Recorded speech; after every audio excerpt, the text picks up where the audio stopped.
welcome back to the Clever Hounds Novice Sparks team. For today's trick, we're going to be doing ladder or Cavaletti work. You have a few different options for your prop for this exercise. Today I'm using a Fit Paws agility set, but you definitely don't need to have this type of equipment to do this activity. If you have an actual household ladder, lying that down on the ground works beautifully for most dogs.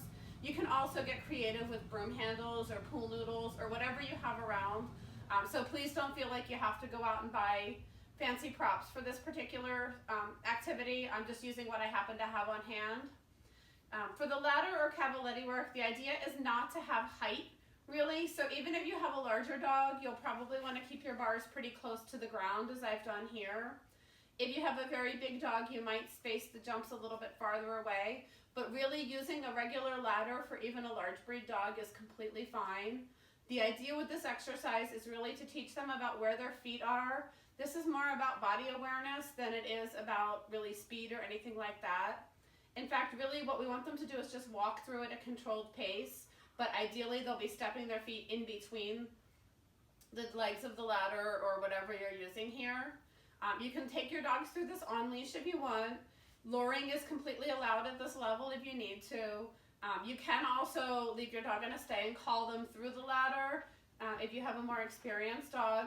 But remember, speed is not part of this activity. Really what you want is a nice controlled placement of feet and that your dog's really thinking about what they're doing. So Chili and I will give this a try and I'll show you a couple different ways to do it. Chill, that's it, go for it. Good, there you go. So she was bouncing a little bit there. Chili's an agility dog, so her first instinct is to jump. But ideally we could do this maybe even a little slower. And a little more careful foot placement there. Sit. Stay.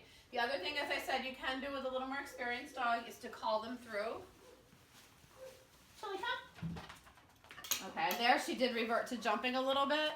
But just practice this a few different ways. Walk your dog through. Try to get them to do it at different paces. If they get really good, you can try to get them to back up in the ladder, but that's really a pretty advanced skill and it's well beyond the scope of what's required at novice level. But set up a ladder of some sorts, have some fun with it, post your videos, and I will look forward to seeing them.